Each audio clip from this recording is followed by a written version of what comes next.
Anybody there? Anybody out there? Let's find out. Oh, StreamYard, I'm going to kill you. If you guys are there, I hope you are. I'm about to find out. Anyways, just due to the fact that, oh, that was weird. I know Tolemykus. I'm going to tell you why.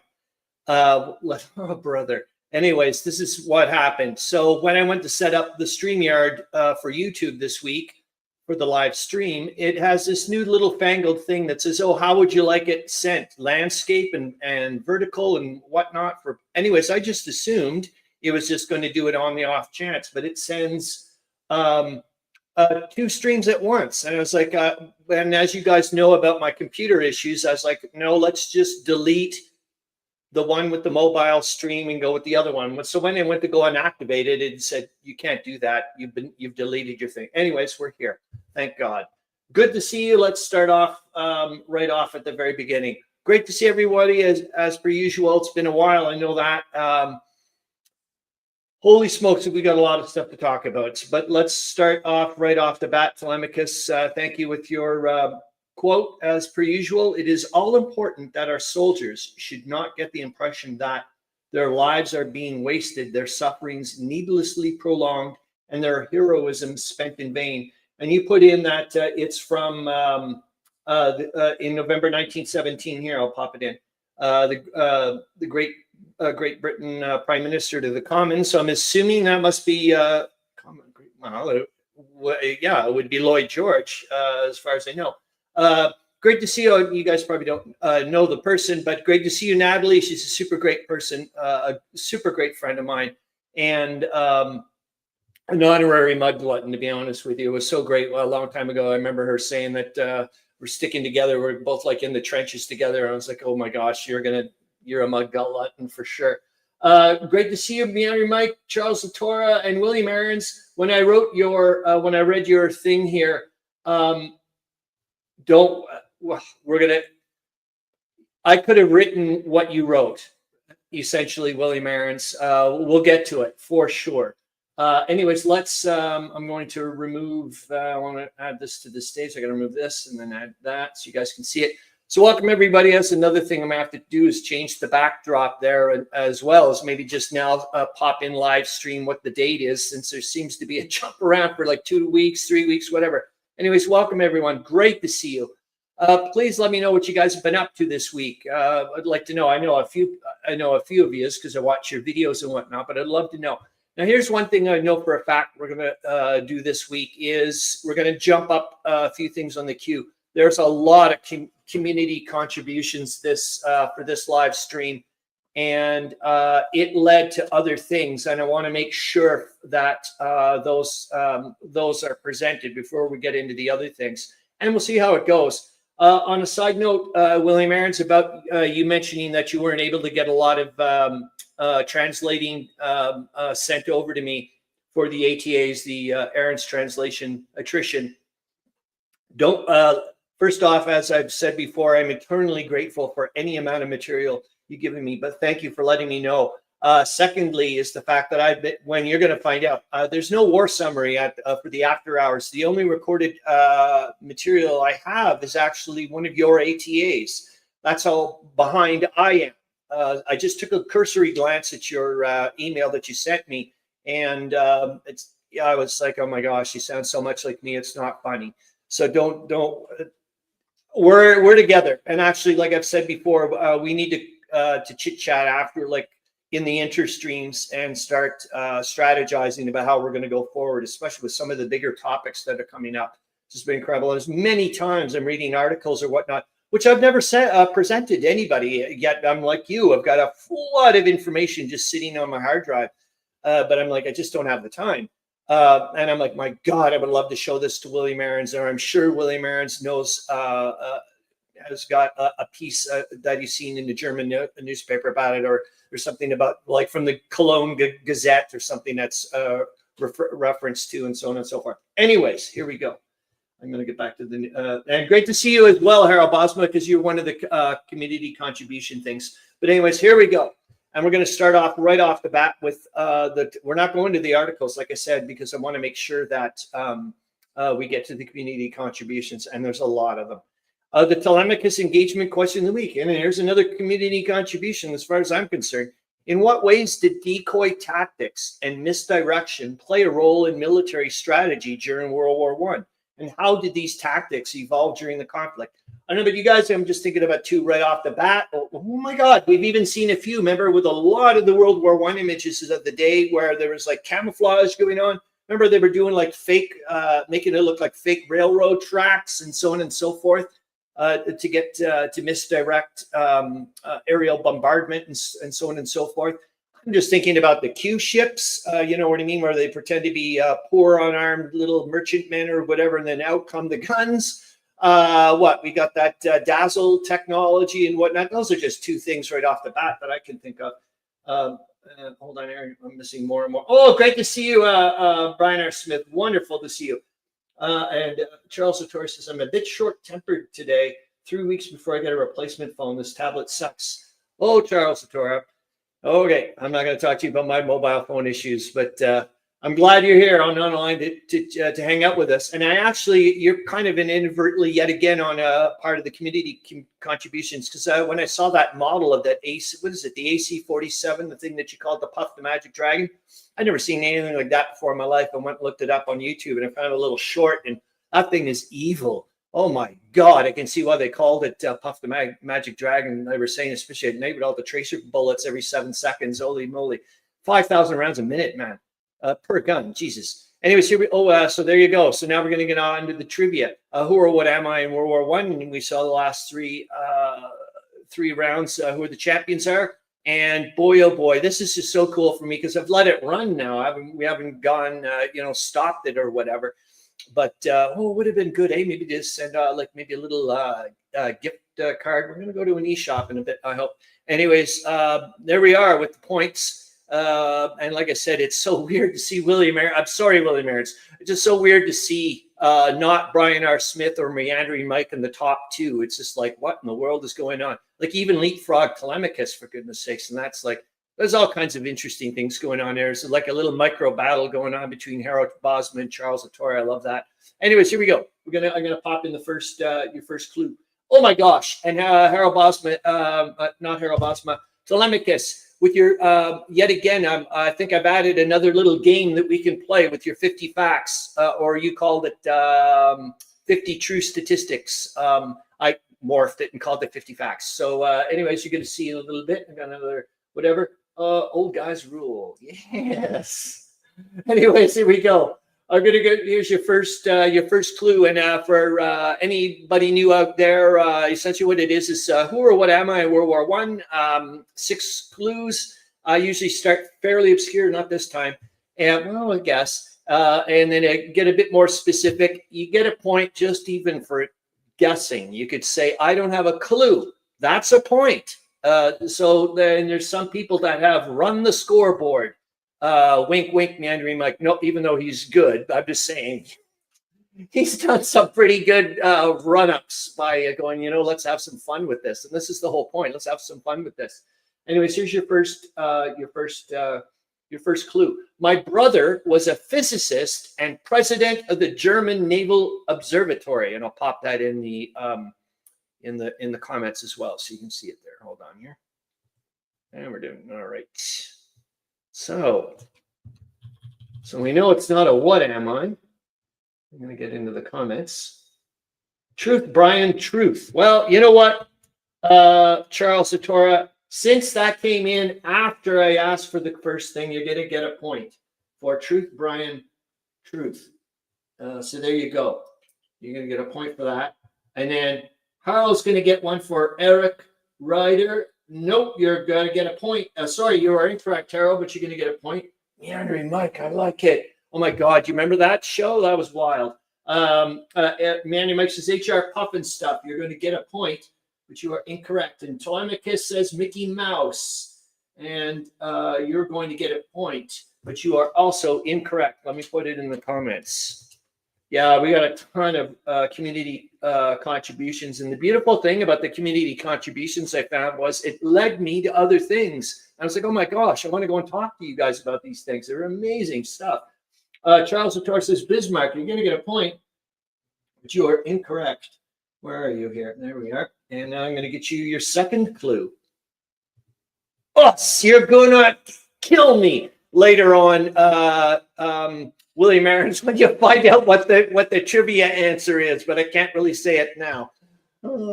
Anyways, let me get into the second clue, because I was like, oh, well, put it this way, it's from one of your ATAs. That's all I gotta say.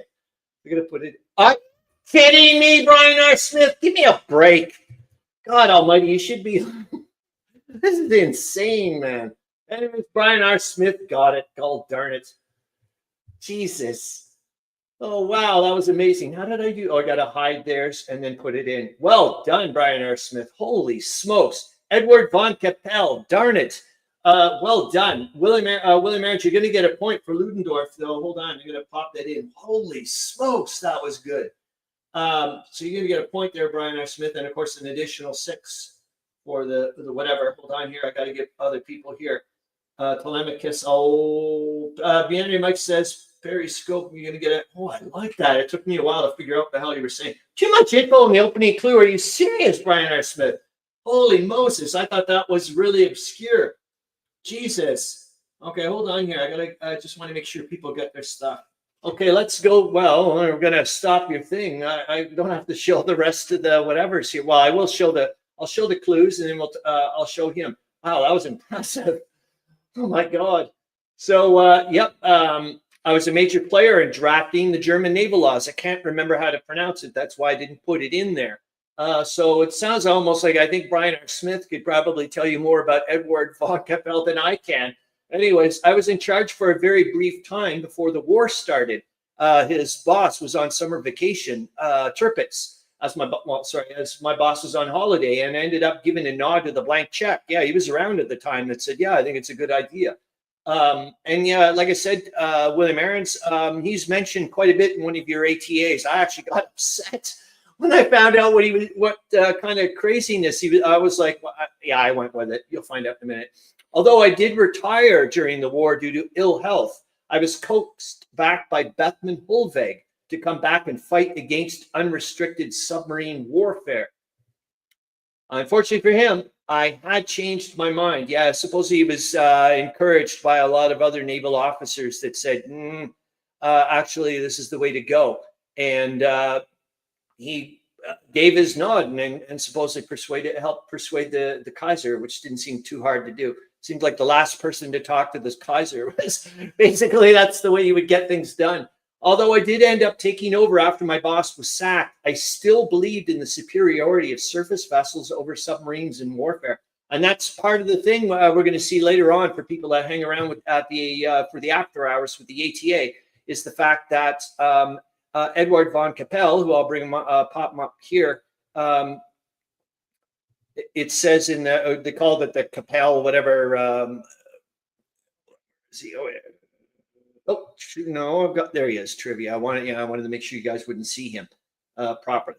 Let me get rid of me so you guys can see him more. So there he is, Edward von Capel. And yeah, when I found out that he was still building, like didn't put a stop to surface vessels, like building battleships and whatnot when he had been told not to, I was like, what the hell? I would have fired him so fast it's not funny.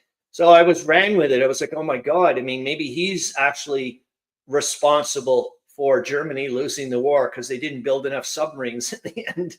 But anyways, there he is. He lived, I think, to what, 1957 or something like that. Or no, he did not see. That's right. He did not see World War II kick in, I do believe, right? Where does it say? I don't think he did. Yeah, 1931. So thanks a lot. Both William Arends and Brian R. Smith. That was impressive. I've been reading so much about the Capel incident where he tried to keep social democratic literature from reaching the sailors of the fleet. Yes, William Arends, which I thought was totally cool that you mentioned that because, yes, Brian R. Smith. Well, I'll pop your comment on in a minute. William Arends, because as we know, remember there was some German naval mutinies going on right now. And remember the Allies were even talking about, boy, if they had only known, they could have maybe taken a jump at you know, at the Baltic Fleet up there, and they didn't. Brian R. Smith says here, was eventually fired, in quotes, asked to resign by the Kaiser in October 1918. Holy smokes! Talk about just around like, yeah, I mean, yeah, good time to get fired, I guess, in a way, if you think about it. Anyways, thank you so much. Now, this is why I'm going to enjoy this little bit, which is the new thing I'm hoping, and I don't know if it's going to work out, but I'm hoping it'll work out, is 50 Facts by Tolemykus. So what I wanted to do, and since Brian R. Smith, or should I do this randomly? Yeah, we probably have to do it a random thing, but I think you should be allowed to get the first guess. So what I decided I wanted to do is Tolemykus posted on his channel 50 true statistics about World War I. And I thought, wait a minute, let's try to make a game out of it. So what you guys can't see me, is so what about, let's make a game out of it. So I thought, okay, let's take the 50 facts, and I'll go and find a picture of a famous person during the Great War, and I'll split it up into 50 sections. And then each day, each live stream, we will reveal another block, and then eventually, not only will we get one statistic, or what I call a 50 fact from Tolemykus, but we'll also reveal one little cell of the image, and we'll see if somebody can guess the image. How's that sound? Guess the person. So here we go. Hold on. I've got to get the, I haven't really thought this out yet, so I wasn't expecting this so quick. So hold on here. I got to make sure you guys can't see. All right. So I'm going to put this giant size, and you're going to see what I mean. I'm going to have to stop the screen and then present another one. Boink, boink, boink, and get me tiny, or disappear. So there you guys can see. Hopefully, I know it's not very big, but it says Tolemykus' 50 true statistics about World War I, 1914 to 1918. And then there's 5 sections. You can see armies and manpower, weapons and equipment, artillery and heavy weapons, naval and aerial warfare, and logistics and supplies. So what I'm going to do is, if you don't mind, I'm going to ask Brian R. Smith if you could pick what column would you like, if you wouldn't mind? Armies and manpower, weapons and equipment. You want to pick one? Anyone? How about that? Brian R. Smith doesn't go quick enough. I'll count to 10. Otherwise, I'll roll some dice. How's that sound? Naval and aerial. Thank you, Brian R. Smith. Now pick a number from 1 to 10. And then I have to go and retrieve the image.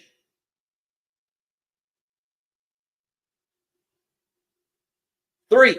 Okay. So that's going to be 1, 2, 3, 4, 5, 6, 7, 8, 9, 10, 11, 12, 13. So I've got to grab the 13th image. Okay, guys, hold your horses. I'm still here. Now you're going to just stare at me while I do silly things. And then we're going to find the first one. So that would be, you said naval, you wanted, hold on here. You wanted naval and aerial. So that's, and force. That's, so you wanted 14, number 14. Okay, thank you. Now, so you want number 14, naval and aerial warfare. Okay, I got to make sure that I grab it right. So that's 14. So that would be 1, 2. So this is, I do believe, oh, cool. Talk about a nice one. As far as I know, I got it right. And I'm going to put it in the comments. And then I'll also put it in the banners. I guess I should have thought about work this out a little bit better, but oh well. It's a nice fitting one. Oh, I keep forgetting too, Brian R. Smith. You've got a lot. You seem to have a pretty strong naval, a naval knowledge. That's for bloody sure. Hold on here. I'm going to put this in. There it is in the thing. I'm going to show it while I'm doing my thing here. The German U-boats sank over 5,000 Allied ships, including the RMS Lusitania. Yep, All right. And then we're going to see if I can reveal an image. I'm almost there, guys. I'm almost there. So that's 1, 2, 3, 4. 1, 2, 3, 4, 6, 12, 13, 14. And I copy it. And then I'm going to go to here. I'm almost there, guys. I swear to God, I'm almost there. Will it let me open? There we go. Okay. And there's my board. Oh, okay. I'm going to get rid of the board. Okay. Oh, brother. All right. And view, zoom out, home. Yep, this will have to be reworked. All right, let's do this. And there's your image. Wow, I can't believe it actually fits perfect. I really did it well. I'm really shocked. So let me save it. That was like, I'm just in shock, guys, that it worked that well. So I'm going to get back to here, and then I'm going to let you guys see what I'm looking at once I pop it on. If you got, no, I'm just saying this, Brian R. Smith, if you get it, I'm going to freak. Let's be honest. My God. I wonder if my computer, it's just taking a while. Yeah, my poor computer, man, I really need to get a new one. This thing is not happy. Not happy. The poor thing. And there we are. So now I can show it to you.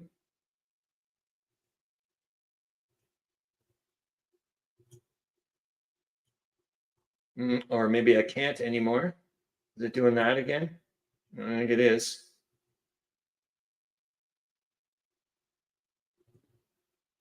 No, it's not. Oh, darn it. Oh, well, we'll have to wait. Trust me, you wouldn't have been able to see much Brian R. Smith to begin with. I hope we're not going to get into this weird thing, though, again, of me not being able to show you. I'm going to have to start sharing my screen. Let's get to reality before we get sidetracked here. And share the screen. Where's my narratives?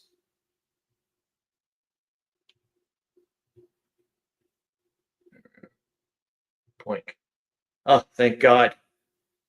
Trust me, you're not going to see an eyeball or anything yet, Brian R. Smith, so we wouldn't have been able to see anything. Anyways, now let's get into, we got 24 minutes, we're good.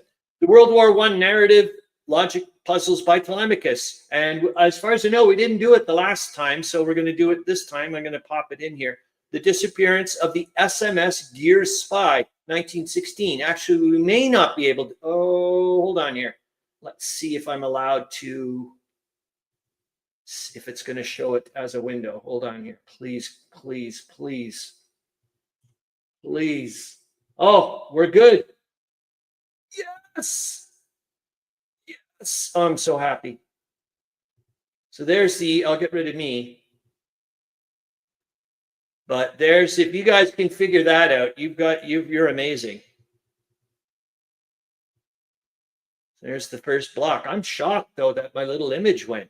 So hold on here. I'm going to see if I can, it's going to let me show you the Tolemykus stuff.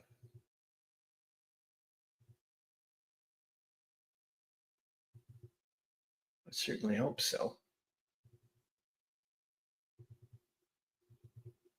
Aha, we're there. Black blog, zoom in. Are you guys in there now? Can you guys see things? Can you guys see the that the World War I thing? I hope. Von Mackenberg the Elder riding a unicycle to the U-boat pens. What in the world are you talking about? Hopefully, you guys can see that. All right, so let's get into it. No, that's the rescue of the Austrian. Did I not do it? Oh no! Oh no! Or maybe we did. Yes. Well, we're gonna. Can you guys see that? I hope so. We're gonna go to this one. We didn't do the rescue of the Austro-Hungarian spy, did we? I don't think so. Maybe we did. I can't remember. Oh, this sucks. Hold on here. Let's go to community contributions then. Save my bacon. Yeah, let's do that. Because I don't know what the hell's going on there. Anyways, you guys can almost see this. There we go. Community contributions. And here, and away we go. What is going on? Why can't you guys see this one? That's so weird. Hold on here. Why is it not showing you that? Can we now see it? Thank you. All right. Pic looks familiar. All right. Hopefully you guys can see that. Hi, Chris. Hope you're doing well. I thought you might like this World War I related news story. Tree in North Saanich Park has roots to the battlefield of Flanders Field. That's from the Grog Shed. And let me go and get the link. And make sure I can get it. And it started off, like I said, letting me go on to into a little, off I went, which was really fun to do. Okay, I'll stop the screen here. Boink. You guys can see that. There we go. So yeah, like I said, the Grog Shed sent me this link thinking I'd be interested. And of course I am. It's Great War related. And it's about a 103-year-old tree in North Saanich Park, which is in Vancouver. Has a direct connection to a battlefield in Europe where Canadians fought and died during the First World War. And there's a little video there you can watch for it's about 2 minutes long. It's quite nice. And what I thought, and then I was talking to the Grog Shed about it, and I was thinking to myself, boy, wouldn't it be I wonder how much this happened. People did grab seeds or, whatever's memento souvenirs or whatever and brought them back. And so I went off and started looking at some more stuff about that. And then I wanted to go and take a look at Verdun and whatnot and see what's been going on there, just due to the fact. And then we got to this bit. And there you guys can see in France, a bloody World War I battlefield has become a wildlife refuge. And in a weird way, it's gone the other way because people have introduced plants to that area, especially around Verdun, because they've left it alone, as we know, and whatnot. They were just talking about these toads here. I'll get rid of me so you guys can see a bit bigger, I hope.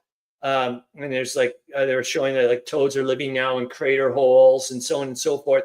But it started talking about yet again, and they started finding grasses and whatnot that you can only find in the United States, and so on and so forth. And they were like, oh my gosh, they probably were brought along with the American soldiers and whatnot, and so on and so forth. So there's this fascinating ecosystem going on there, and a lot of, so I was like, wow, this is really, they're just showing the bats that are roosting in the old whatevers. And there's that one of the spotted frogs, or sorry, yellow-bellied toad, and so on and so forth. So I thought that was really neat to find out about. And then, oh yeah, remember some of the trees that have been growing around.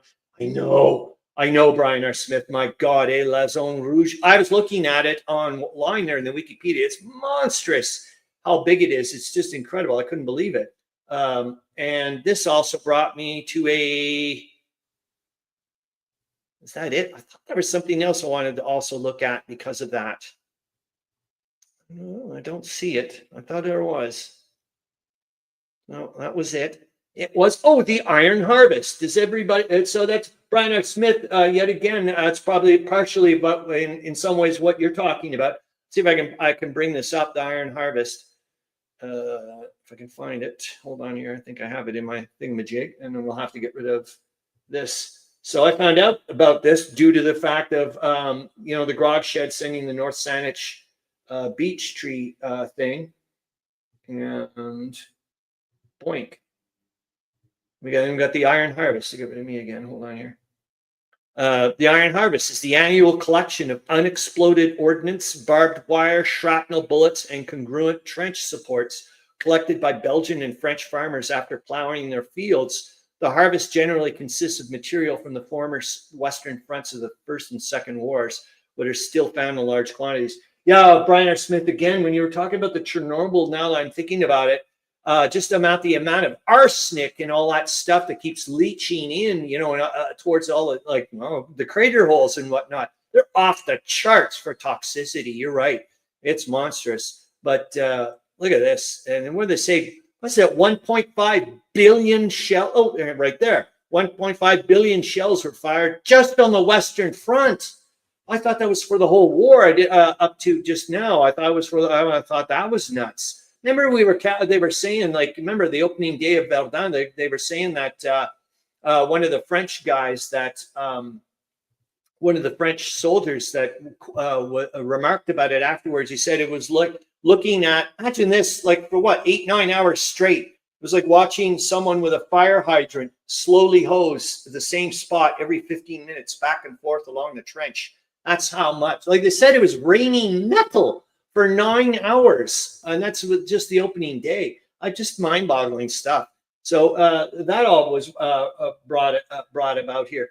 And Brian R. Smith was referring to nature's ability to assimilate. Oh, yeah, nice. To assimilate damaged area even left long. The exclusion zone is a whole new ecosystem. Yes. Now apparently thriving. I know. I'm sure a lot of ecologists and biologists in general are just loving this. Loving to be able to go in there. I wonder if there's must be so difficult, to try, I guess, with metal detectors from here to tomorrow, maybe to do some I guess no drones. Now I guess you could use drones. That would be a good use for drones. Anyways, let's get back to the narrative so I can find out what the hell we're supposed to talk about. The Great Books and the Great War by YouTube. This was neat because I'll get to the community contributions and the next one here. Hi, Chris. Here's an amazing story. Not that one there. There it is. Here's a short video on World War I books, though I'm sure you probably have most of them. And this is what? 375 million unexploded shells. Son of a bear, right? That is just nuts. Let's not get into it. And here's a short video, and let's see if I can grab the link for it. Hold on, and get rid of the Iron Harvest. And oops, get back to that wrong guy. Sorry, guys. Where are you? Do I not have you up there? I could have sworn I popped you in the little dude. Oh, darn it. Could have sworn. Anyways, it's a short guy talking about World War I videos, books. I had hardly any of them, so I was like, double bonus. This is awesome. And the guy at the end asks for comments of books that he thinks that or you think he would be interested in reading. I was like, wow. So that was kind of nice to communicate with him. He seemed really into the Great War. I was like, wow, wicked. Where are we here? So we got that one done, and then this. Yep. Here's an amazing story I've never heard of about a couple of World War I veterans. Before Terry Fox, 2 war amputees hyped for disability justice. I know Brian R. Smith knows about him. I'm sure William Arends probably knows about him. I certainly do. Terry Fox, maybe a lot of you guys don't know about Terry Fox, but he had part of one of his legs amputated and raised awareness for cancer and whatnot to go across country. Anyways, let's get to, like I said, let's get to this the article that this person that the Grog Shed would like us to know about, and it's really good. Something else. What blew me away from reading it actually was that how far ahead what's his name? George Hinks was. There's 2 of them. Hold on here. I'm going to have to switch so you guys can see. So these guys, you guys can see them. Get rid of me. This is before Terry Fox ran the famed. There they are. And before Terry Fox ran the famed Marathon of Hope in 1980, George Hinks and Marshall McDougall walked their own journey across Canada with 1 leg apiece. Hinks and McDougall were among 4,000 Canadian troops who lost limbs during the Great War of 1914-18. In 1923, they both arrived at a military hospital in Calgary for follow-up treatment of their wounds. Like many disabled veterans, Hinks and McDougall spent years navigating the long road of recovery. While there, a fellow patient issued a challenge to the ward. No man, he announced, could travel from Calgary to Ottawa on crutches, daring someone to call his bet. Hanks and McDougall looked at their legs, then each other, and they said, "You're on." They're on, they said. Only a month later, with nothing but crutches in hand, Hanks and McDougall set off on a 3,000-kilometer trek from Calgary to Ottawa. Much like Terry Fox, Hanks and McDougall aimed to raise awareness, but for war amputees like themselves. And that guy's so far ahead, man. It just blows me away. The foundation has raised over $950 million across 45 years. Wow. Amazing. When asked about the purpose of their journey, Hinks said, primarily it is to prove that an amputation case has as much stamina and ability as the average citizen who has not lost a faculty. With a smirk, he also remarked, "We will have a good holiday." In the early 20th century, disability was viewed with skepticism and derision. Able-bodied Canadians saw people with disabilities as lazy and unproductive. Hinks and McDougall were determined to prove them wrong. They saw the trek to Ottawa as a litmus test for their, and by extension, other war amputees' abilities to contribute to national life. The patient who placed the bet against Hinks and McDougall put certain conditions on their trek. One was they had to self-finance the journey. So in the evenings, they became a two-man traveling troupe. McDougall played piano, the guy on the right, and Hinks lectured on the hurdles disabled veterans faced in the world. I was just absolutely blown away when I read that. I was like, wow, this guy is so far ahead. Wait until you hear what he says about, he sounds like he should be an accessibility awareness campaigner nowadays. Like, I'm like, my gosh. The second condition left no uncertainty, no rides allowed. And there they are. The opening 2 weeks were some of the most grueling kilometers Hinks and McDougall endured on their trek. By the time they reached Medicine Hat, their muscles were stiff, their hands blistered, and their armpits chafed, leaving behind angry red sores. But their aches and pains paled in comparison to what these two men suffered in the trenches of Europe a few years earlier. Listen to this. Hinks was hit by 36 bullets to his left leg in 1915. Well, we wonder what happened there. Jesus Christ, eh? Oh my God. For 3 days, what fell down? Oh, the Passchendaele book. For 3 days, which just ended a little while, and we didn't hear a hell of a lot of that, except for the good notes, did we, from the Allied papers? He lay in no man's land, the wasteland that separated German and Canadian occupied trenches, where he was eventually captured by the Germans. He was taken to a prisoner of war camp, and his leg was sawed off at the joint of his knee. McDougall, 3 days, man. I know, oh my God, it just freaks me out. McDougall was wounded later in the war. Remember, I just conscripted in 1918. It just sometimes when I bitch and whine about my life, I'm like, Lord have mercy. He received a shrapnel wound to his right leg at the Battle of Cambrai. Isn't that totally cool? In the final months of the war. It was, well, I mean, not cool for him, but you know what I mean. It just happened. It just started on the 20th, for God's sakes. 2 days ago, it was amputated the same day. Both men intimately knew pain and suffering. Passing through eastern border of Alberta, Hinks and McDougall traversed the Saskatchewan prairies. They knew the prairies they walked through as Canadian lands, but only 2 generations prior, and for thousands of years before that, they were the territories of the Cree, Sioux, Assiniboine, and Saulteaux. I'm not going to read through the whole things, but unfortunately, they don't make it.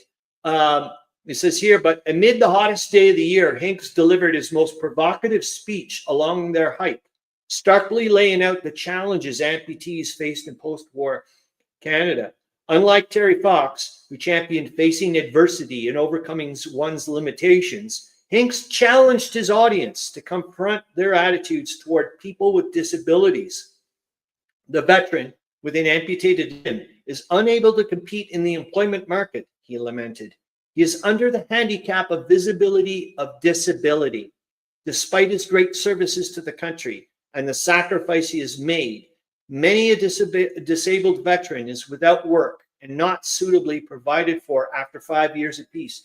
Yeah, the thing I remember when I was doing my accessibility training, I think it was they were saying that, you know, when somebody has like it only becomes a disability when I put an obstacle in front of their impediment or you know what difficulty they're having. Anyways, unfortunately, neither of them made it. Awfully bloody close. Says by the time they reached the western border of Ontario, both men were exhausted. Hinks took ill at hospital in Kenora, and McDougall headed back to Winnipeg. His journey was now finished, but Hinks wouldn't give up. When he told Winnipeggers that war amputees were struggling heavily with finding work, he wasn't just speaking about unemployment, he was living it. 3 years prior, Hinks lost his job. He had been unemployed as he and McDougall set off from Calgary. Although both parties began their journeys on opposite ends of the country, so they're talking about Terry Fox, they were forced to stop in the same place. Until 1970, Thunder Bay was known as the city of Fort William. Just awesome stuff. And let's go back to, I'm going to get back to the community contributions because now we're going to get off to, we did that one. Now we're going on to Harro Bosma's thing, but I want you guys to see what he said before I go on to, where are you? There we are. Boink. There we go. Harro Bosma. Hey, Chris, please find attached the Spiel 2025 report. I had such a great time. Harro Bosma, and you probably as well, too, freaked me right out is knowing now that it's the 3rd year now. This is how long we've known each other, that you've been hanging out and we've been doing the live streams, man. That just blows me away. 3 years, remember? It was like, I remember way back when you were saying, oh, I can't go. And we were like, all of us were like, hey, can you... remember, it turned out to be your bloody live stream. Remember, it was like the Harro Bosma live stream 3 years ago. That was so cool. Anyways, hold on. Let me pop your thing on here. Where are you? There you are. Yeah, there you go, Harro Bosma. I know, it was so neat. Let me get in so you guys can see this full on here. By the way, on a side note, do you remember Henry Gunther? I was talking. Well, we'll get to him. He was supposedly the last person, last one that died, like on the battlefield from the Great War. Like it's something like 10:59 and a few seconds left. The Germans were telling him to stop. He was an American, anyways. Spiel 2025, Essen, October 23rd, 24th, and 25th. I bought tickets for the Thursday, Friday, and please let me know, people. If I'm going to try to bump it up a little bit. I'll see if I can. I want to make sure you guys can see it as much as possible. I don't know where I can do this. I'm at 120. Let's go do. I don't know. Well, let's go to 200. Ooh, maybe 175. How's that? Yeah, I think that's not bad, eh? I bought tickets for the Thursday, Friday, and Saturday. What a great event it was. My 18th visit. Holy smokes, man.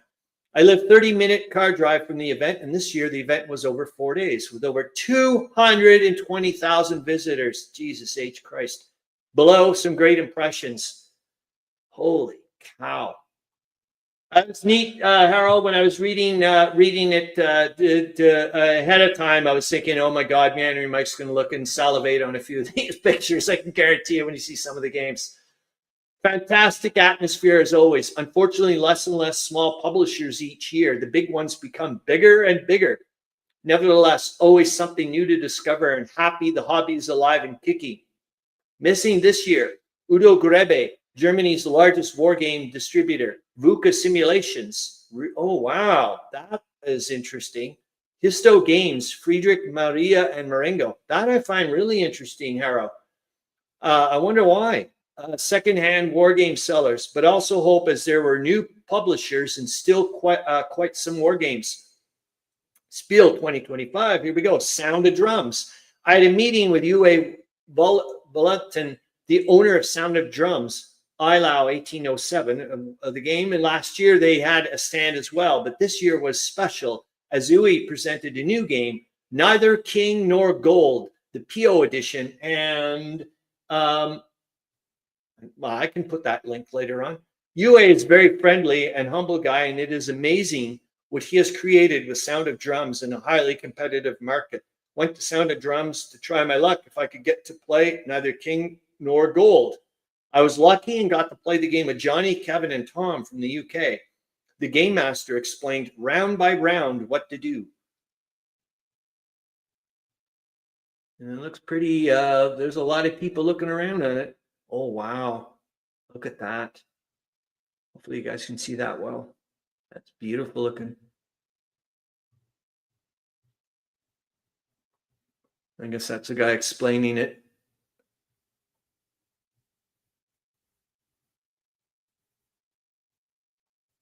Very exciting. The expanded ILAO with other modules, Quatre Bras and Aspirin Eastling, and Battle Commander Napoleonics by Carl Paradis, which what's his name there? Dan Pancaldi mentions often, a friend of his. As well, they will soon offer 2 Euro-style World War-themed games, The Great Escape and Operation Valkyrie.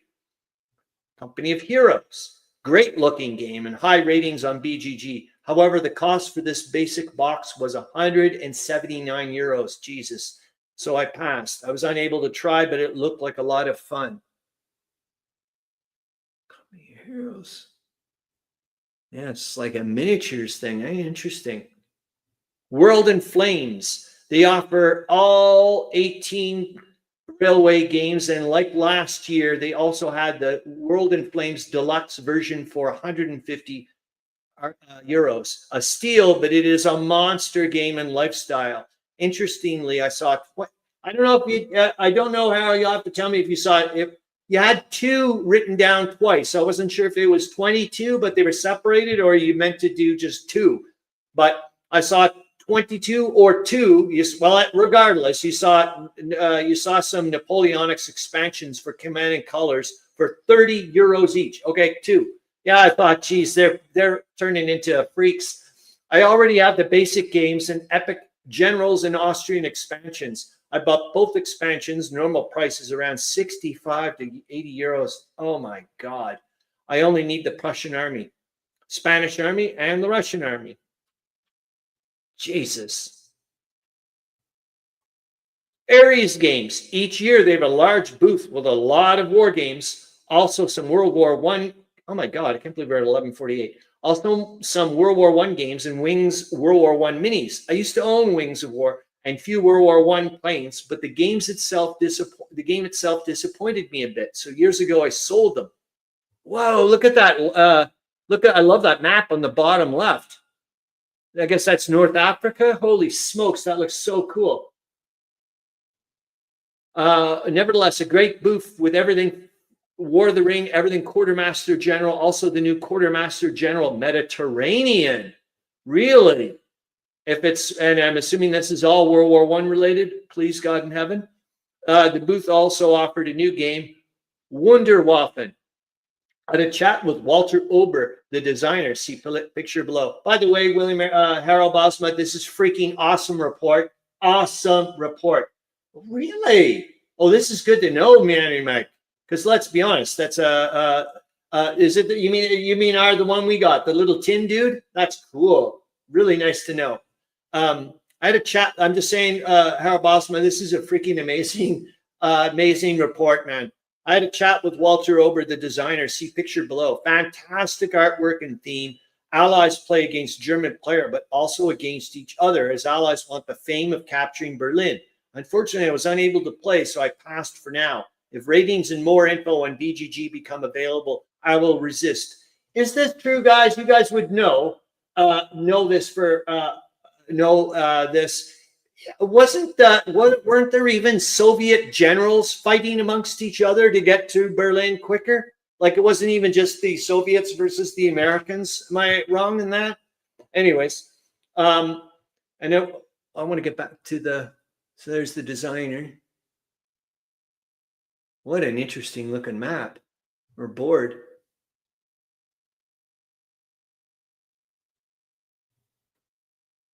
What a interesting cover too. Whoa.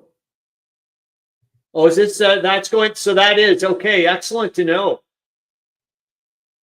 I remember Gamers with Coffee did a wicked series of that. Oh, thanks, Harro. Rogue Regiment. So yeah, those are the 2 generals. Thanks, man. Rogue Regiment. Very good ratings on BGG and cool topic, but I am more an operational strategic player than a tactical player. But you've got soldiers now, don't you, Harro? You've got soldiers. Come on, get the Great War Tactical going, my friend. You'll love it. That looks neat.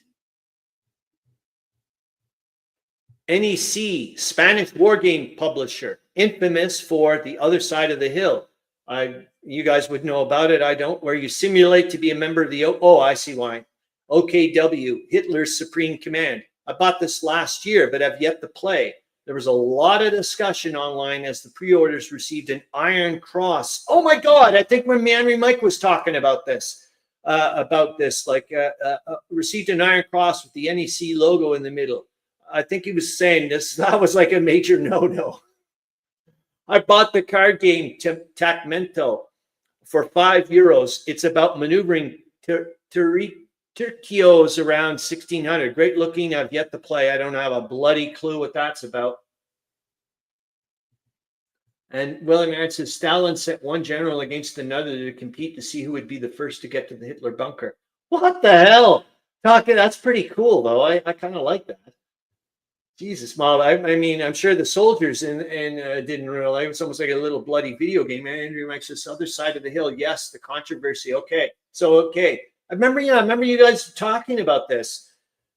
And that's it. We sat down with Marcel, the designer of Orange Shall Overcome. So that must be this one here then. No, that's that ring thing there. Anyways, I'll be quiet.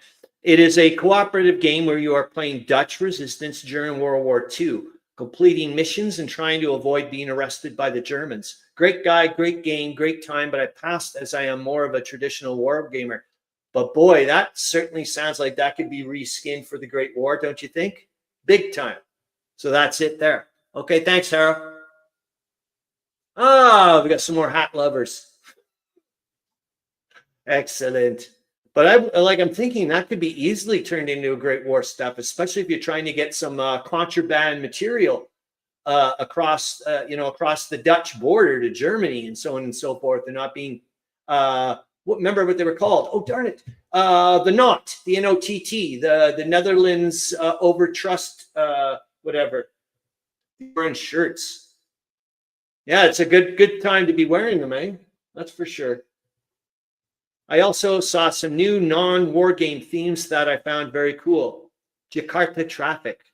Oh my God. Yeah, no kidding. That would be hilarious. Food alley. Imagine trying to deliver I don't know, biryani or whatever. It's super whatever under 30 minutes and forget it. You never make it. Anyways, last but not least, I came across Audience. The artwork struck me and I took a picture. The designer of the game showed me the game where you need to become the most popular radio station.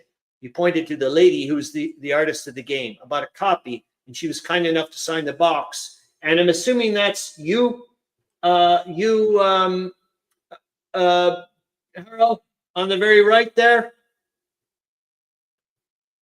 I would assume that's super cool, man, to see what you look like. In February, their new game will be published. It is about players being in jail and currency are small wooden cigarettes. They look fantastic. Wicked. Oh, super nice to see you, man. Oh, my God. This is ridiculous. Look at that. Isn't there like a couple of games, SPI or someone did one on drinking and smoking or something like that? Something bizarre. Yeah, I'll go back to it.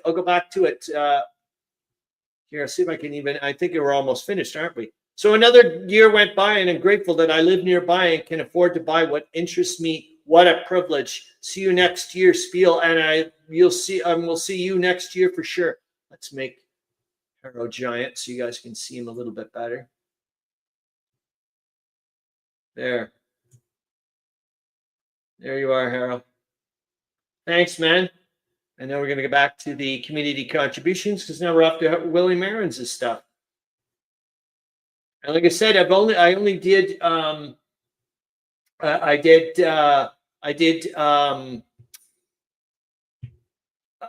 your stuff. So it's only a 25-minute after hour. So I'm kind of not too freaked out if we go a little past noon here.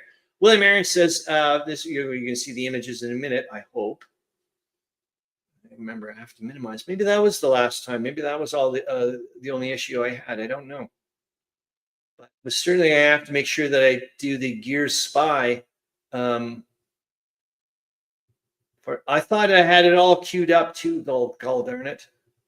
I was like, okay, I don't have to worry about doing anything. Okay, now where are we here? Get into your.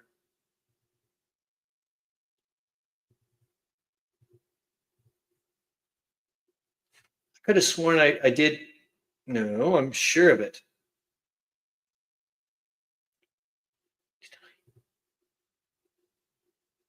Don't tell me I didn't put them in there. What do you say now? Hey, great to see you. Yeah, if I went to Spiel, I'd get arrested trying to smuggle so many. I know. Well, you'd have to order a cargo plane, for God's sakes, all yourself. FedEx, all by yourself. You'd be almost like the guy from Castaway, for God's sakes. Oh, my God. What does that say? Yep. I know. It would be Crazyville Acres. Great to see you, Ashley. Hope you're doing awesome, man. I don't know if I can. Oh, darn it. I'm sure I downloaded your things. Hold on. How am I going to do this? Maybe I didn't do them. We're going to have to hold off for a little bit while I'm Arends until I can find out how to get to them. Jesus. So let's get back to this. So I did that. Oh, yes. The Kilroy was here. Pocket Landship. He did. I can pop that into the thingamajigs. Hold on here. And I do want to make sure that I make that we go to this because I said I would do that for a fact. So Kilroy was here, another one of us, for the Battle of Cambrai. Did this. You know, I'm not going to do. I mean, I'm sure he's not going to kill me for whatever, but I want you guys to pop it in there. So I did put it in the sources and links. So that's Kilroy was here doing the. In my designer period of doing fancying myself a designer. He talks about he says he likes it. I'll get it to the end here. Or not. But anyway, I've enjoyed this game. This is a nice little filler type game. It doesn't take any time to really set up to play. It's just a matter of, rolling and taking turns back and forth, assigning dice on who. This always goes lowest, middle, and then highest, and then yours you can assign. You can assign your dice however you want to allocate your numbers to, if you need to do repairs or you want to do most damage, you want to knock out a unit. Once you knock out a frontline unit, then a unit will come up. As you can see there are some cards that might shift cards and move stuff around, but most of the time you got to knock out the front row and then the next row will come up. And then once you get down to the 3, you're going to do the final battle. Anyway, there you have it. That is Pocket Landships. There you go. So get rid of me for again. When did you put in? A board game retirement home. Haven't you? Really? Oh, that's kind of a good timing, isn't it? Okay, so let me go back to stop sharing that one. You guys don't want to look at DuckDuckGo. Is this so? The World War I Historical Association, like I said, and now I'm the secretary. Isn't that crazy? The Lakers. They just started a new e-shop, and where's that? Where's he going to go? Actually, where's Greg going to go? To heaven or a retirement home? Oh, I'm bad. Anyways, let me pop this in here. So they have a new e-shop, and they're just starting up. So it's not. It's going to take a while for them to get going, but they just started up there. But I said I was going to mention it to them. So there's all kinds of neato things. I actually want to get this. It's the $23 Canadian. I don't know I don't know yet if they're going to be able to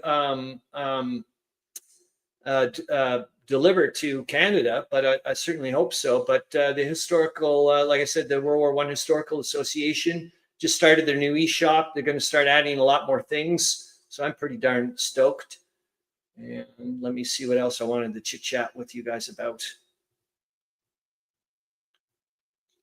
Yeah, let's do it. Let's do the video of the week. We haven't done one in a while. So let me go and grab the link. Which means we're going to go to here, there. I got to go to my playlists. You guys see what my watch, I guess. Oh, well. Where are we? Critical past. I'll get to the end. I'll get rid of me. And so this one should be this one, I hope. Yes.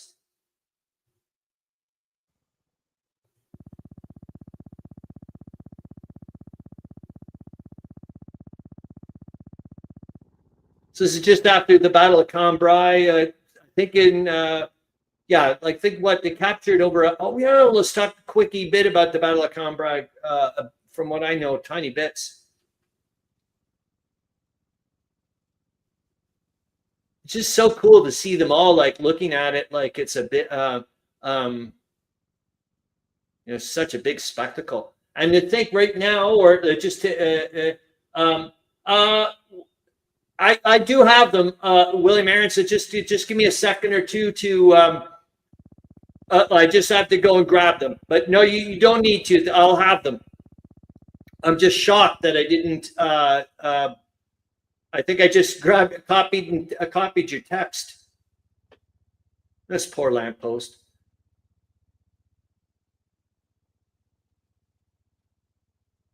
Just a bunch of kids, eh? Oh my God. Let's see what it can smash. Oh, brother. Yeah, I'll just kill the screen, William Arends. I'll show some other stuff, and then it's about to end anyways, any second now. And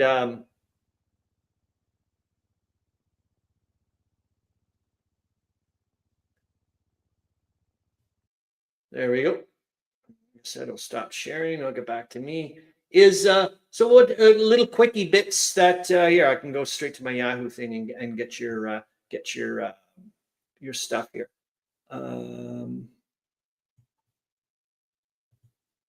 It's okay. So yeah, they were saying about the Battle of Cambrai. Just a little quickie little tidbit things that I know that I didn't pop in off to the side bits.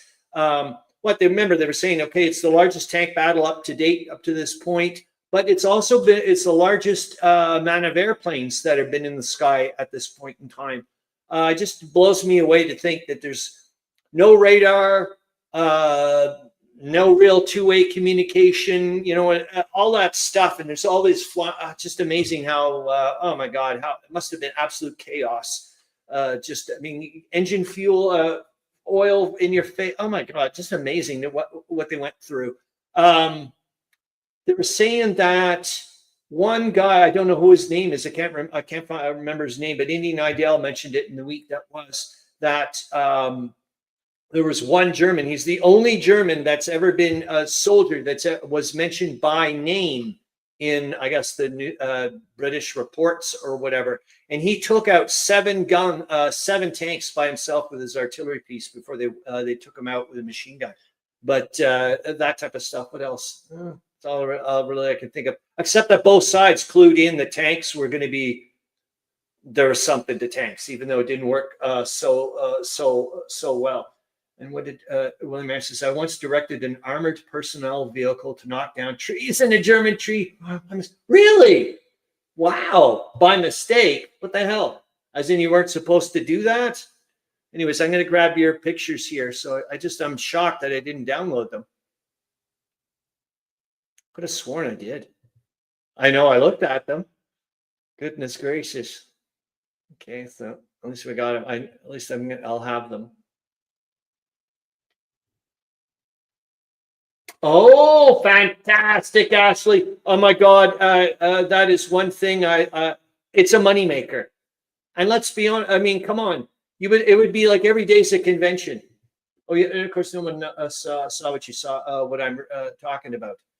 Every day would be a convention. You imagine that, and then think about all everybody got all their game collections there. Imagine what the library would look like at a gaming retirement home. Oh my God, I'd be in heaven.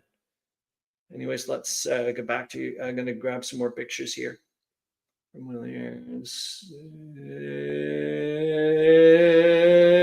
I grab the ones? Right ones. I'll find out in a minute. Nope. Okay, I got him.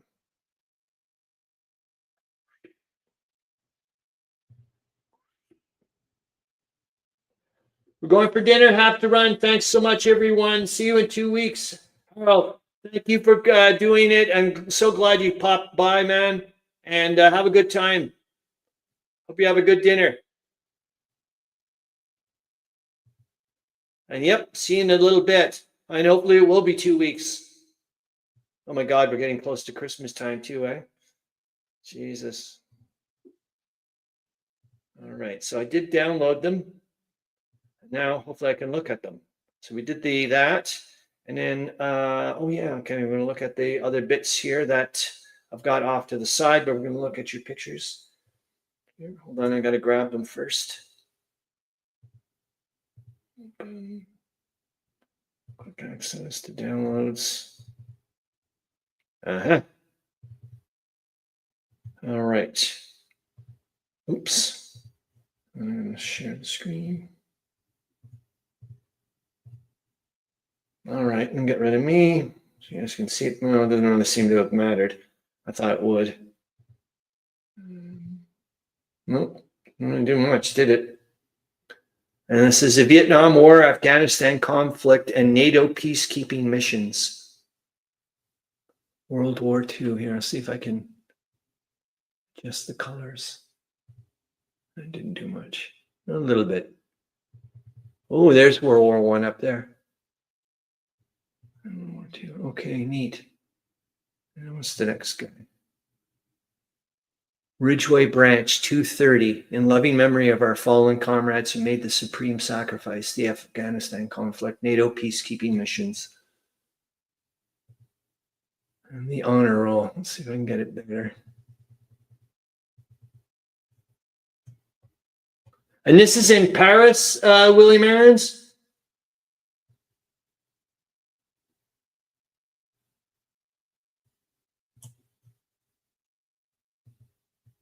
Oops. In loving memory. Oh, wow. I love to get a silhouette of you. In loving memory of local veterans who served Canadian Armed Forces in the 20th century. This memorial was erected at Queen's Circle Village of Crystal Beach, which you like to go to with your family in that cottage, circa 1921. It was moved to its present site in 1999, an initiative of the Crystal Beach Video Group. I can't, something or other, I can't really read the rest. And you guys at the commemoration. Oh my gosh, I didn't go and see it there or attend it. There was an online and in-person lecture on commemoration, controversy and whatnot, how people commemorate over the years. That was from a local branch, the Western Front Association this week. I didn't go to it. It was on Tuesday, but hopefully they'll put it on YouTube. I hope.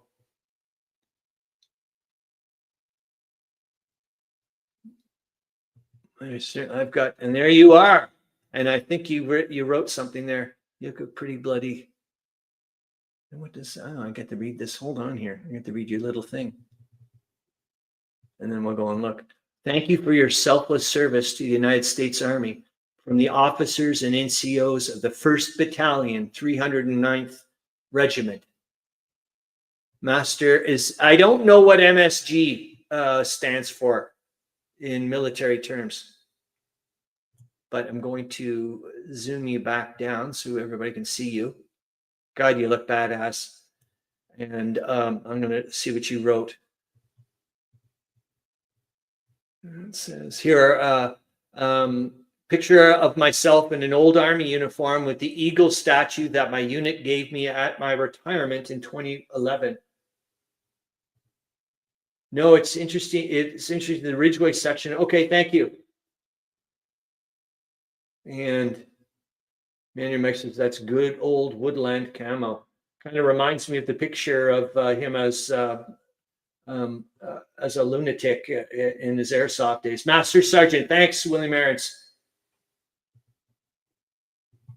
Cool. Okay, now let's. Thank you so much. Like I said, this week's been a wicked week for community contributions. I was like, this is awesome. I love it. So we're doing still okay. If everybody's still kicking around, of course, I don't have a clue. So, anyways, let's get into the links. I want to start. I don't think I have to show any more pictures, do I? Let's keep it just in case. No, get rid of. Seems to. So, what else did I want to show? We did that one. We did that one. We did that one. Oh, yes. So I just wanted to, we're not going to show it to you, but a little bit. Let's hold on here. So this is because of Charles de Toro with your, that,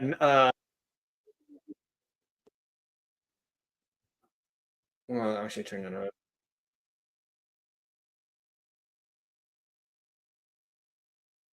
In November of 1965, There you are. the gunship was given the call sign Spooky, a name which suited the aircraft, due to it mainly operate firepower on a single target.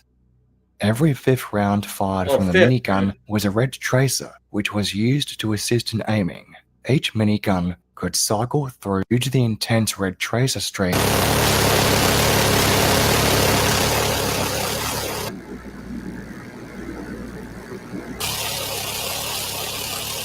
Jeez, Melise.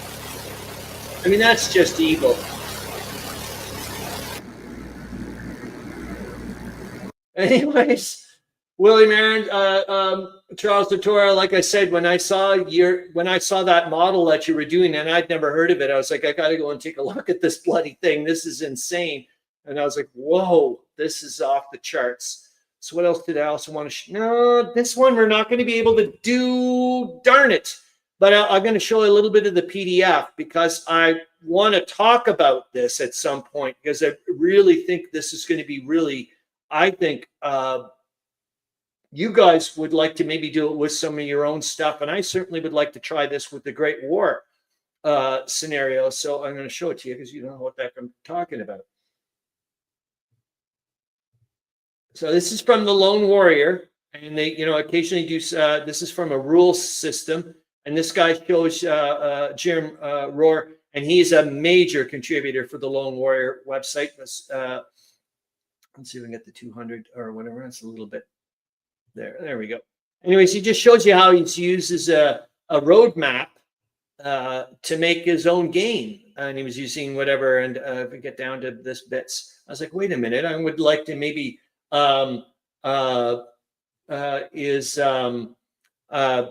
see if I can use some old maps from the Great War and start doing stuff like that. So you can see what he does here. And he was just having some fun with it. And I thought, that'd be interesting. So anyways, I put this in the sources and links if you guys want to take a look. But that's that. Let's get back to the narrative here. So we can take a look at that. The here and there, World War I didn't really matter. We don't really need to show you that. It's just I'll post it or something. Holiday gift ideas. Off you go. Oh, let's do that one. The Houston. Oh, we have visuals. I just wanted to show it to you guys. So this is. I get updates about what the Internet Archive is popping in all the time. Some of their new stuff as they come available, and also to remind people, hey, by the way, we've got an amazing amount of material. And I just thought some people would love to take a look at some of this stuff. And I'm going to share the screen so you guys can see it. There we go. Get rid of me so you can see a bit bigger. So anyways, yeah, like I said, as you guys know, a lot of times the internet, with the Internet Archive, you can get all kinds of free materials. But anyways, you can go on to here. Look at this.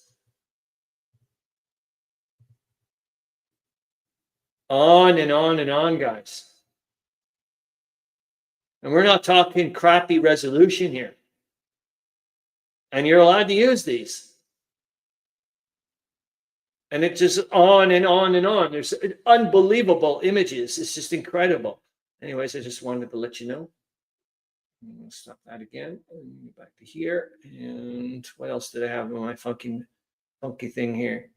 I think we're No, I did the Wild Refuge. I did the Iron Harvest. Okay, so this one, I'm going to see if I can show it again, is military uniforms. So I was just looking at this book, and I thought maybe you guys would, a lot of you guys would probably like it, just due to the fact that it's, is it not letting me do it? Why are you not? I'll go away. And we're here. We're there. And I want to, it's going to let me show you. I don't think so. No. Doesn't like it. Oh, well, it won't matter then. It was about, well, I can't even show you the image, or maybe I can't show you this image. I just thought I'd never seen this type of, so what's it called? The Stahlhelm, the steel helmet, the German steel helmet. Anyways, pop it in here. And you can see that now. There we go. It's this guy here. Look at that thing. That looks crazy. It was just based on a book that I'd seen that was called Military Uniforms from 1868 to 1918 or something like that. And I thought, oh my goodness, you guys would really like to take a look at it. I've got it in the sources and links. But anyways, it also mentioned about the German steel helmet. I'd never seen this piece of this extra little piece of protection. That looks pretty. Gosh, that looks awfully heavy. And then, oh my God, Harro Bosma's not around here anymore, unfortunately. But he had mentioned this a few weeks ago or a couple of months ago. Is the fall of the Habsburgs, and I just started watching this last night, and got right up to the oh darn it, the Sixtus affair with his brother or something like that, or a relative. The Sixtus, I guess his name Sixtus. Anyways, I just got to this bit. It's only about an hour long. I find it quite good, and I didn't realize that his that's his wife, the wife that that's his plays his wife, and she is a one heck of a smart cookie. Holy smokes! You see her interviewed many years later, and she like wowzers. So I thought I popped that in sources and links. Multiple places you can watch this. I'm watching it on Tubi right now, but there are multiple places you can watch it. It's crazy. And I think that could be it. And maybe it's just the Henry Gunther thing, if I can find him. Hold on and see if I can grab him very quickly, because I think that's it. Yep. And then we're going to go off to William Arends' ATA, and that's really about it. Like I said, let me hold on and get on to... make sure that I can get the Henry Gunther guy. So this guy, which you guys can't see, but you're about to. I had mentioned quite a while. Oh, hold on here. That's a good idea. I never thought about that, Meandering Mike. Would be useful when peeking over the trench, but probably too heavy to run around. I know. I just seen like Insta headache or whatever. But hey, that's a good one. Was an American soldier, possibly the last soldier of any of the belligerents to be killed during World War I. He was killed at 10:59 in the morning, 1 minute before the armistice was to take effect. And the Germans knew about it, remember. And so the German soldiers across the whatever knew about it. And I thought way back when I had heard about him dying, I thought it was potentially that that it was him taking his life. Because he had arrived in France, I think, as a sergeant, sent a letter to his brother saying, "Don't come here, it sucks." And the censors grabbed it and demoted him to a private. And I thought maybe he had just felt disgruntled and so on and so forth, and just didn't want to come back to the United States and went nuts. It seems that's not the case, based on what I read after this, was due to the fact that it says that according to a lot of his group members, I guess in his regiment, I don't know what the whatever, but supposedly a lot of times he had mentioned that he was going to try to prove himself, and maybe I guess to get back up to becoming a sergeant or whatever. anyways, he didn't do it. And so I was thinking, like I said at the time, I thought maybe he was depressed and whatnot, but it seems like maybe it was maybe he was trying to do some kind of super heroic act at the end, because even his buddies were saying, "What the hell are you doing? Don't do it." He took a couple of shots at the Germans, and they were waving him back like, "Don't," and he did it anyways. I found this on a side note, and we're going to stop this because we don't have to look at it anymore. Is wouldn't that be wild, Tolemykus? Is that I just lost my train of thought. I did lose my train of thought, so then it's gone. Anyways, and you guys, what am I still got that? Oh yeah, of course I'm not. We pop that in there. So that's it. We're gonna go straight to the ATA because there's no after hours, whatnot. I didn't do. Well, I mean there is an after hours, but it's going to be William Arends' thing here. I'm just gonna make sure that I get it to the right one. That I did put it into the ATAs. Did I? Yes, I did.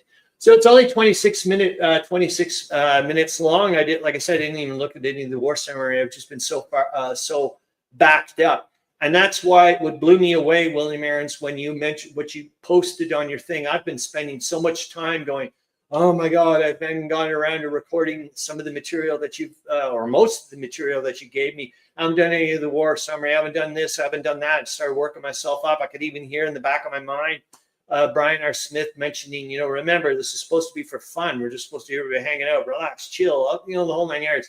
And then to read your thing, I was just like, oh my gosh, we're right back. We're both right there.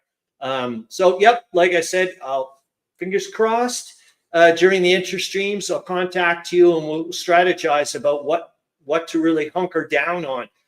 So, I mean, like there's some things I'm starting to notice are repeating bits, or why are they not discussing this, or why are they discussing that? Oh my God, we didn't even take a look on the side note because Brian R. Smith knows about it. He mentioned it about when we were looking up with the elections going on in Canada right now. Holy smokes. Okay, just it won't show me the picture unless it will. God damn it. I'll have to, no, my computer's having a wig out effect. You wouldn't believe how long it's taking to open up a window. Is that right now, oh yeah, the knives are out now 100% with Quebec and whatnot. There's even an open article. I haven't read the full thing, but I was like, the guy is essentially blaming conscription on Quebec. He said, well, if Quebec had pulled their weight at the beginning of the war, we wouldn't have had conscription. There would have been enough volunteers all this time that we wouldn't have had to put in the Military Service Act. I'm like, hello? Holy smokes, that type of stuff. And yet again, remember, William Arends, you mentioned it in the last live stream that you were actually shocked that they had used the word race to differentiate between French and English. And it's starting up again and again. It's coming up over and over and over again. And I'm like, oh my God, I'm just like, we got the leftover bits where everybody's now just ingrained, the whole 9 yards. It's just amazing. Anyways, Tolemykus says, not hurrying anything. Yeah, I know. I keep trying to remind myself that as well, Tolemykus. I'm like, oh my God, I'm posting something from October 3rd or whatever, and we're in November. I'm like, the cat's out of the bag. We all know who's going to win and lose the war and everything. It's just unbelievable. I am enjoying the fall of the Habsburgs. It's pretty neat to see already. It's so pro Emperor Charles. It's mind-boggling. I'm like, oh my God, you can almost hear the little violins every 5 seconds coming out. I guess the little Austrian Viennese violins coming out every 5 seconds, just like, oh, I tried to end the war so much earlier. But that's when we get back to the Foch thing. That's the thing I forgot to talk about. But it brought me back, didn't it? So that's kind of cool. I found the train of thought again. Is that Foch, the Germans wanted to stop when they signed the armistice there, whatever. They said, okay, we're signing it now. Let's stop the hostilities. And Foch said, no, we're going to do it. What is it? 2 days later or whatever. We're going to do it on the 11th. And supposedly, ironically, which I find kind of creepy, maybe I mentioned that in the last live stream, They think it was about 11,000 lives could have been avoided if they had stopped hostilities right off the bat. But Foch didn't want to. Maybe for strategic reasons. I don't know. It'd be fascinating to know, why didn't he stop it? Like, what was the point of doing that? I don't know. But I mean, they obviously got they got everything in.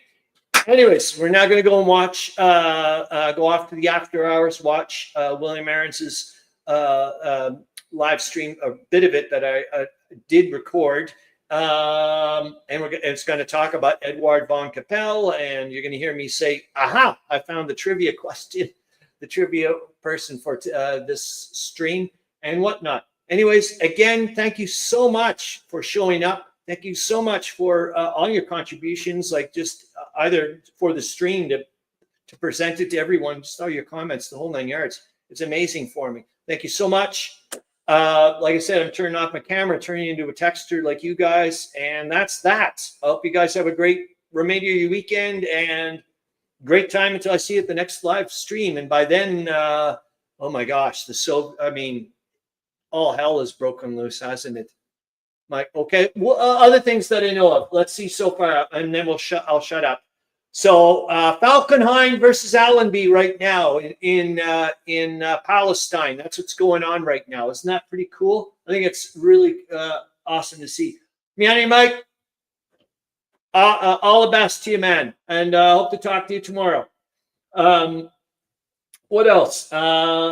That the German, we know about the Germans knocking out so many tanks and ended up taking them over 100 of them or something like that. The Battle of Cambrai. General Maud died in Mesopotamia from cholera. Someone, I can't remember the person's taking over for him.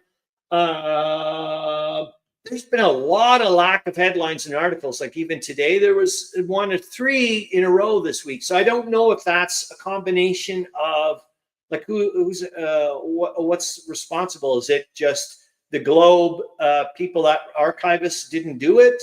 Or is there some kind of weird censorship going on? Maybe, I don't know. It'd be interesting. What else did there? Passchendaele's over, like we mentioned, and yet there's we didn't talk about too much of the. Well, they're not. We're going to too much of the slaughter, and that Clemenceau is now in charge in France.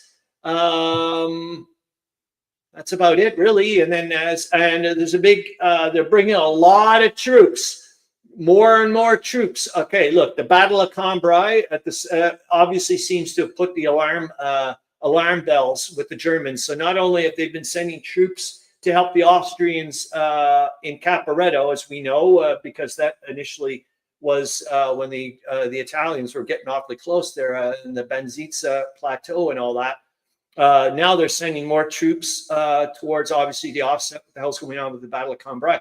And they were supposedly, the Allies were actually making some pretty big breakthroughs. Just didn't have enough infantry or whatever to follow through. That's it. We're going to go. Oh, my God. I'd love to keep talking about this stuff, but I got things to do, too. Okay. See you later, guys. I'm going to go and share the thingamajig. Hold on here. I'm going to put in there, and someone says something here. Where can I get access and allies money? I need more for. You can go to Hold Your Horses. I'm going to leave your thing on here for a second, and we're going to go straight to it. Hold Your Horses. It's Historical Board Gaming Company, I do believe. You can go that way, but yes, yet again. Hold on here. I know they hold on. I'm pretty I'm darn sure they can do it, but.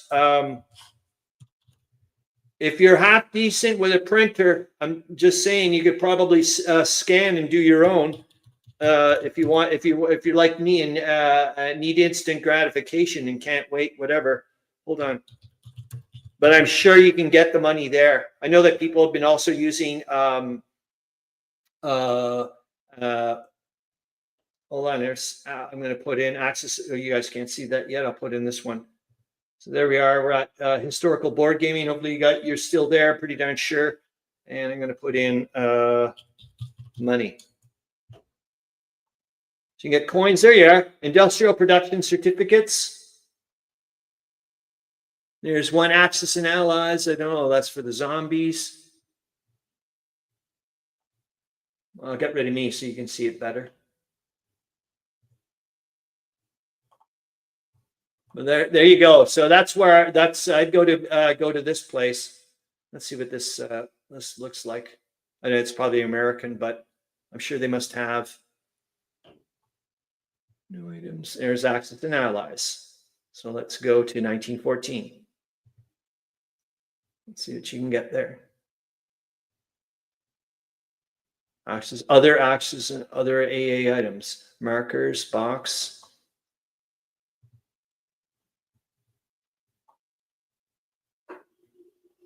No, it doesn't look like they have their own money. That's pathetic.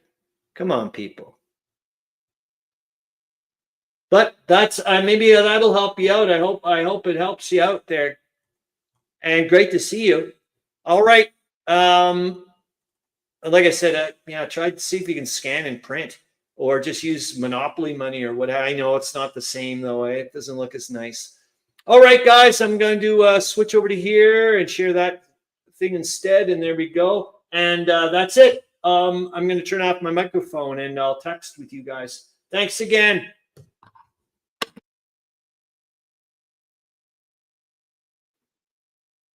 All right, here we go. Arends translation, attrition, the ATA, articles from German newspapers, translated by William Arends, live stream 133.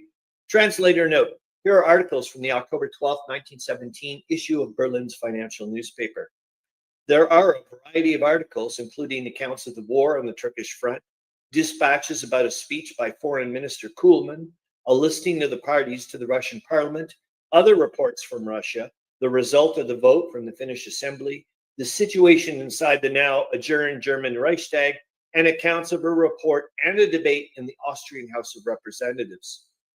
Berlin's financial newspaper, Friday, the 12th of October, evening edition. A report from Turkey, Constantinople, the 11th of October, Persia. On the morning of the 8th of October, 1917, 3 battalions of Russians attacked a cavalry regiment and a strong artillery unit of our troops. The battle continued until it went in our favor. Our troops stationed north of Revendor were attacked at the same time by a Russian mixed armed unit. The enemy was thrown back there with bloody losses. On the other fronts, there were no significant events. I wonder if that was kind of like a diversionary. One of them was a diversion and the other one was the real thing. Anyways, translator's note, the following report not only shows the German Reich's continued support of its Turkish Muslim allies, darn right, but also denigrates Christian minorities allied with the Russians, calling them bandits. Remember about the Kaiser, he was saying that if he could have picked his religion, I think he said he would have been, he would have followed Islam. And remember, there was even hints that he had actually converted. Anyways, let's get back to this. In this case, a current political military alliance will take precedence over possible religious biases. Perhaps Eastern Orthodox Christianity was almost as foreign to the Western Christianity of the Central Powers as was Islam. Turkish localities denied to the enemy. Constantinople, the 10th of October. A Russian dispatch from the 5th of October told of how their troops were attacking the locality of Nurwan, moving towards the direction of Diza Amadi, which was situated 75 versts from Mosul, a verst being a Russian unit of measurement equal to 0.6629, my God, that's precise, of a mile, or 1.067 kilometers, so approximately 50 miles or 80 kilometers, or in Der Weltkrieg terms would be 4 hexes, in order to occupy it. The troops spoken of in this report were in reality nothing more than a gang of bandits from the Nestorian, Christian, and Armenian minorities who had attacked the peaceful inhabitants of this region and had begun to devastate their villages. Only the appearance of our troops brought security back to those places. The Russians now brag about being in business with these bandits who are recognized criminals. Translator's note. The next 2 articles are about the reaction to a speech given by the German Foreign Minister Richard von Kuhlmann about his policy positions in a future peace negotiations. In that speech, he said that he was willing to restore the independence of Belgium, but that Alsace-Lorraine, and we've got to talk more about Alsace-Lorraine, something fierce, could not be returned to France. This was seen by these news outlets from neutral nations as being a flexible bargaining point. Reason why I said sorry about that, I don't want to mess with William Arends' translator's notes. I don't mind messing with the little bits and adding my whatevers, but then it's like, just shush. Anyways, voices from the neutral lands about the speech of Kuhlmann, Copenhagen, the 11th of October. A report was written under the headline, A Sensational Session of the German Reichstag in the magazine Politiken. The Thursday session of the German Reichstag was filled with so many sensation-causing and epic-making events that are seldom to be seen in such a place. Of this, what was most noticeable was the speech by Foreign Minister Kuhlmann. This speech was not only a masterpiece for its form, but for its historical implications concerning world events as well, because he had clearly and definitely explained the official German standpoint with regards to both Belgium and Alsace-Lorraine. My God, do I love reading these things. They're just such a breath of fresh air from the English stuff that we've been getting, at least I read. His words stated that at the present moment, Alsace-Lorraine should present no obstacle to the peace process, since it cannot be taken up at this time. A proposal to England can be made through a declaration that Germany is prepared to restore Belgium to its independence. Stockholm, the 11th of October. The speech of the State Secretary von Kuhlmann was given the greatest consideration by the newspapers and magazines of Sweden. The words said about Alsace-Lorraine were printed in bold type by most of the newspapers. The Svenska Dagbladet, the Swedish daily news, emphasized this in a lead article, and therein remarked, these statements signify that Germany can negotiate over both Belgium and other regions that it occupies. While the State Secretary stressed that Alsace-Lorraine could not be given back, he allowed himself to speak softly about how Belgium could be restored to its sovereignty under certain conditions. Kuhlmann's speech was received with great success in the Reichstag, probably like under Germany's economic thumb. Anyways, the applause that he was given was yet another kind of acknowledgement that the Reichstag majority stood behind this type of a negotiated peace. Well, you got to use their version of the euro way back then. That's what they were probably looking for. Translators note, these next articles show both the continued struggles in Russia and the attempts of the government there to stabilize itself. Besides shortages and internal conflicts, there were also reports of new parliamentary organization both in Russia and Finland. The joint session of the Russian Parliament, Petersburg, the 11th of October. So remember, look at these dates, please. I'm a month behind. A dispatch of the Petersburg Telegraph Agency. The newspapers spread throughout the world a list of those parties who will occupy the 120 seats in the pre-parliament. Of these seats, the non-socialist groups are entitled to hold the following number of seats. The Cadets, Constitutional Democrats, 64. The Party for Trade and Industry, 34.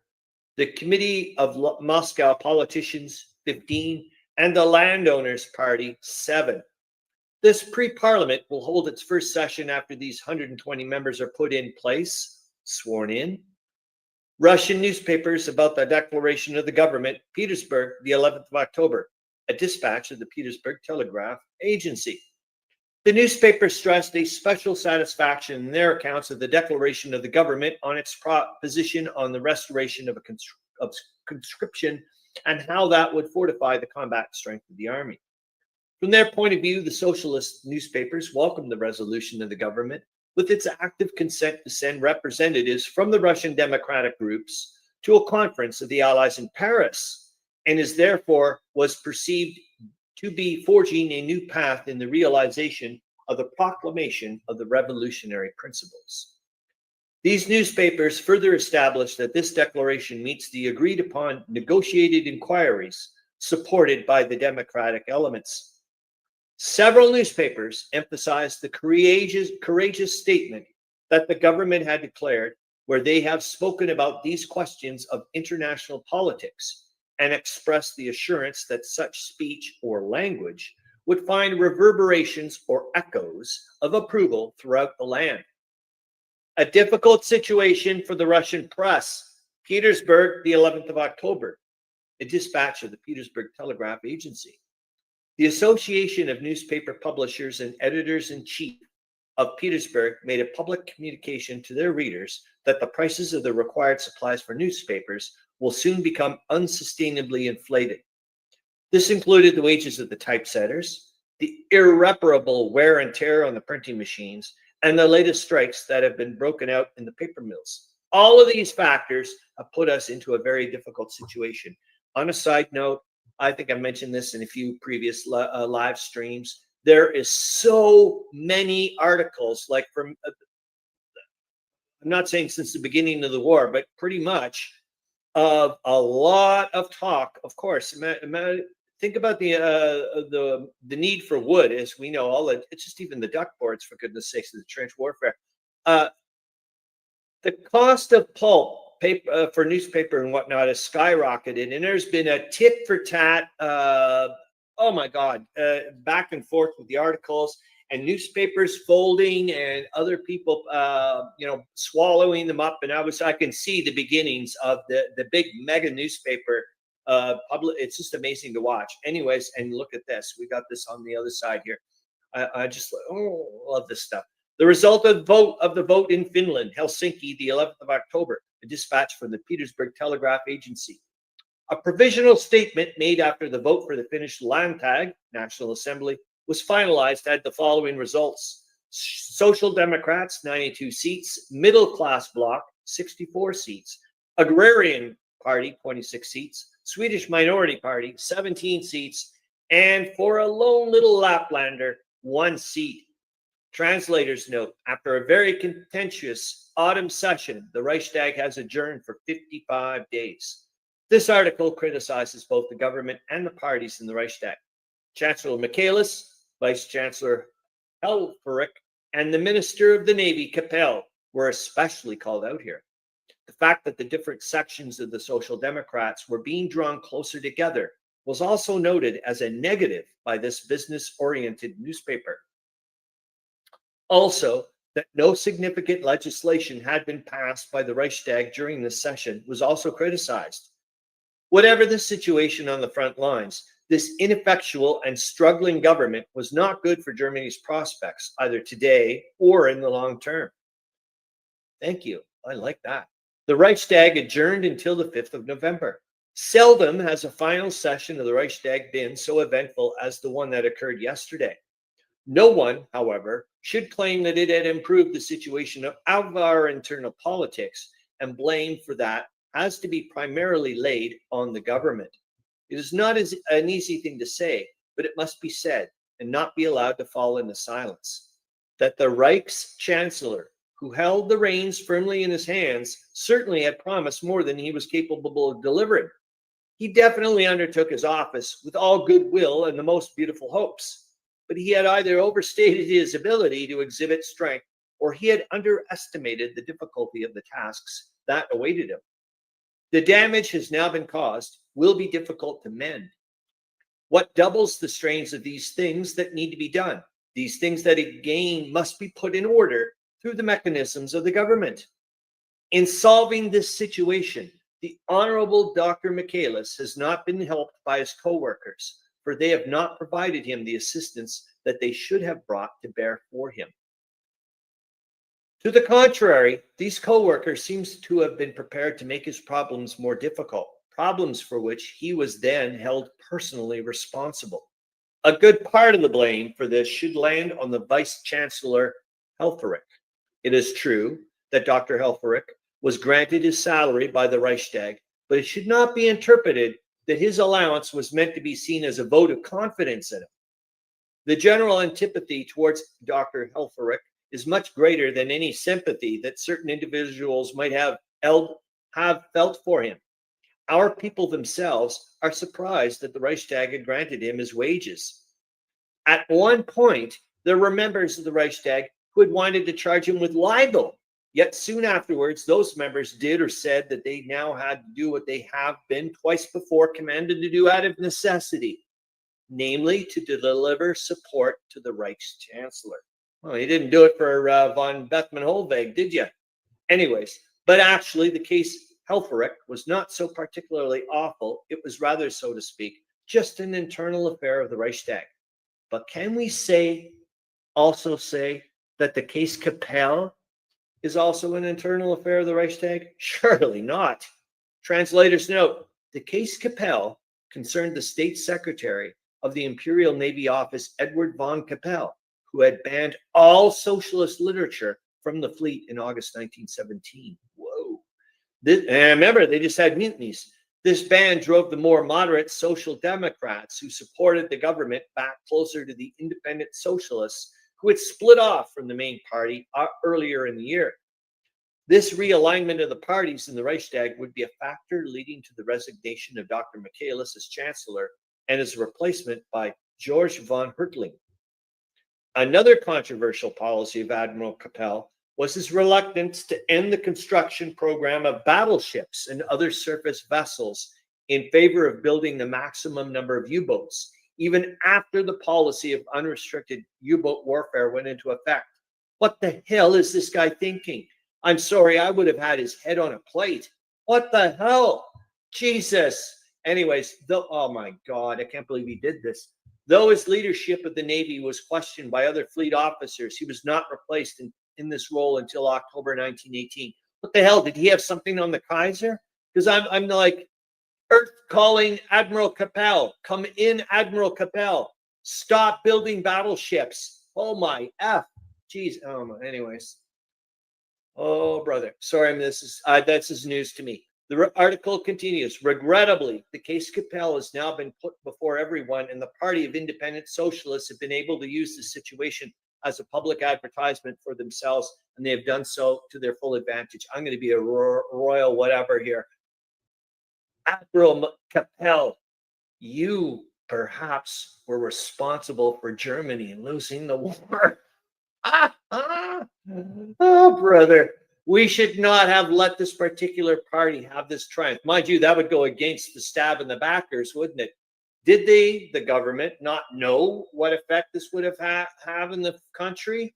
Now the prosecuting attorney of the right will find that it's entirely out of the question, if not impossible, to bring charges against the socialists for the dissemination of literature to sailors of the fleet.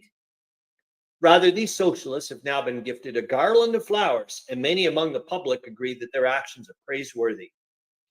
Those who do not agree to this lauding of the socialists have now been neutered as a consequence of what has happened.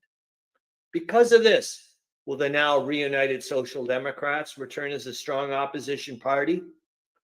What is it to be gained from the rejection of their supplementary actions if it brings about a possible vote of no confidence, which would be the logical conclusion of their agitated interpellations, governmental inquiries? We do not believe that any good will come about in those circumstances. On a side note, I was wondering if I was going to do Admiral Capelle when I was reading a little bit at the beginning. I didn't know about that bit there. I was just more or less looking for proofreading stuff and trying to make it look pretty on the screen. But now I'm like, I now know what the trivia is going to be. You guys won't know. The trivia will already be done. Anyways, it's going to be Admiral Capelle. The answer is Admiral Capelle. It doesn't matter. This is going to be all afterwards. I'm having fun here. We do not believe that any good will come about in those circumstances. All of the policies of the government seem to be traveling down a road on which they will waste all of this war's recent valuable achievements.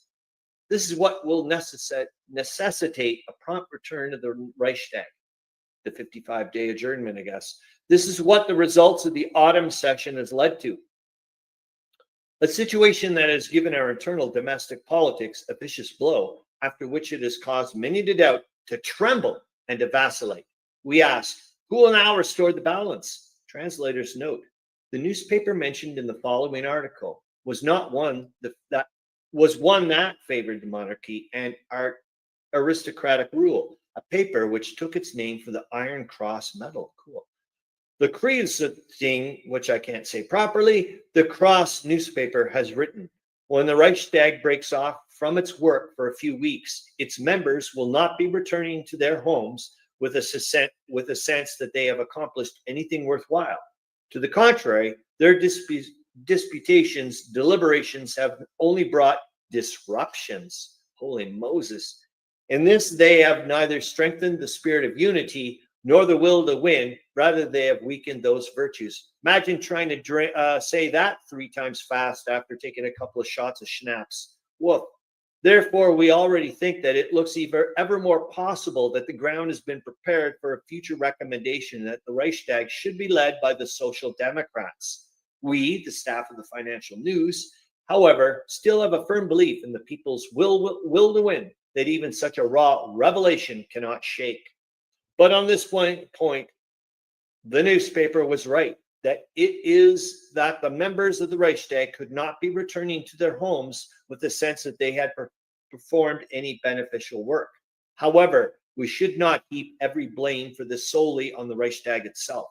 In this, we hesitate either to connect or to intertwine the Helfferich or the Capelle affairs into a wider Michaelis affair.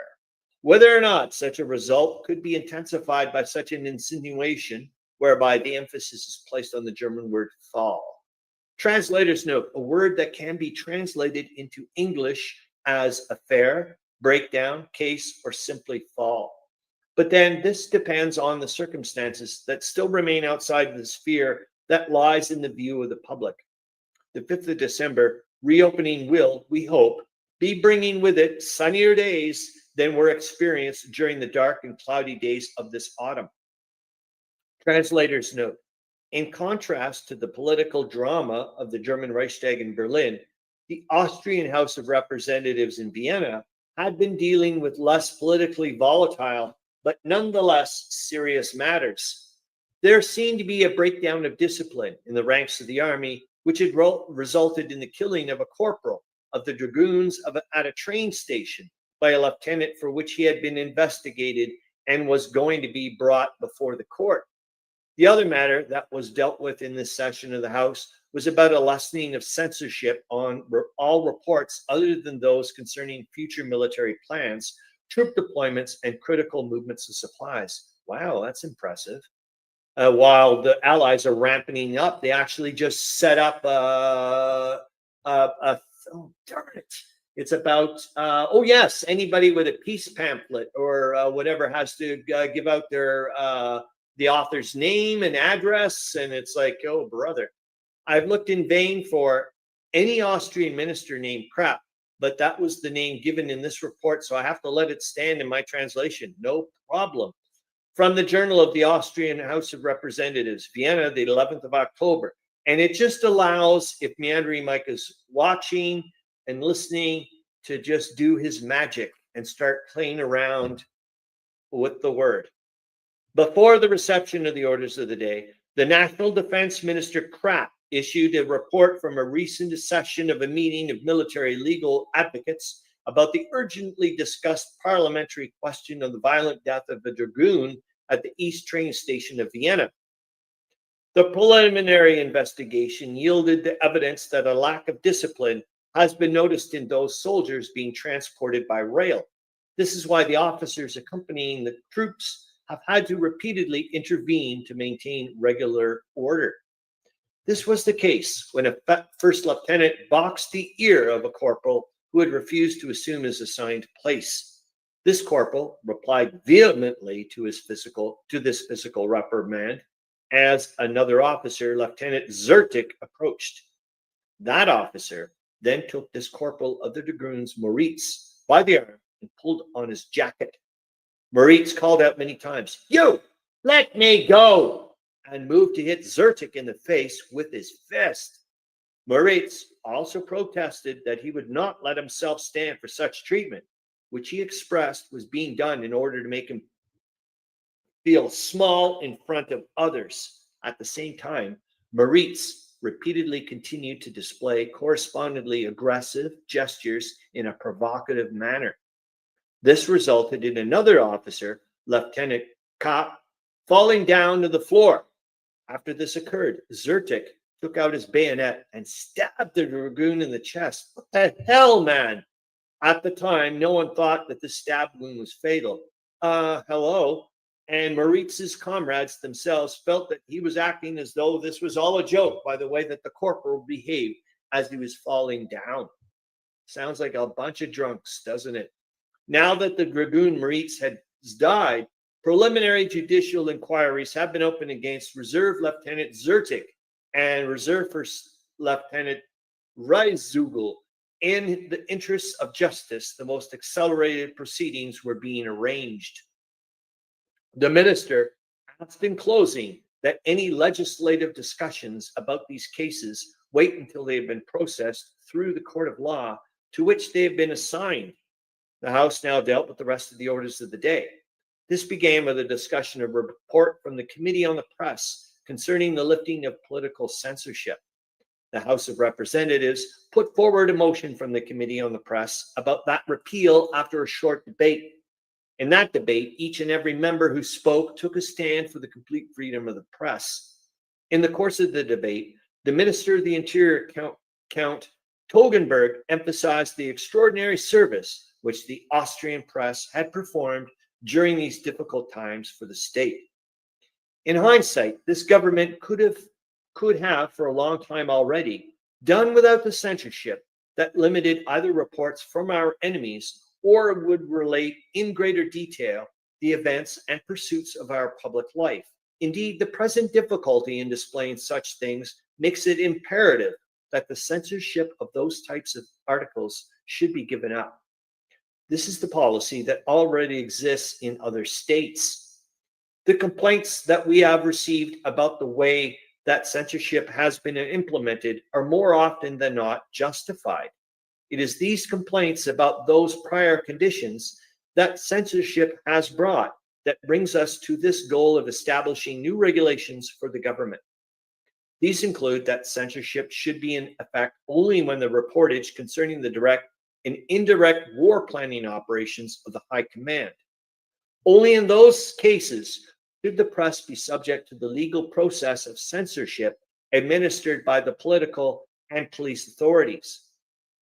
Inquiries and scrutiny by the press that are of a purely political nature or that involve other matters outside of the war plans of the High Command should not be subject to censorship. Is that it? All right, hold on. And that's the end. Let me go to the end. And I just want to say thank you. And hopefully that went well. I'm going to find out in a minute. And like I said, I don't even know. Well, I did. You don't know that. I don't even know if I have time to do the war summary. I think this just could be. This is it for the after hours. Anyways, I hope you enjoyed that. And see you later.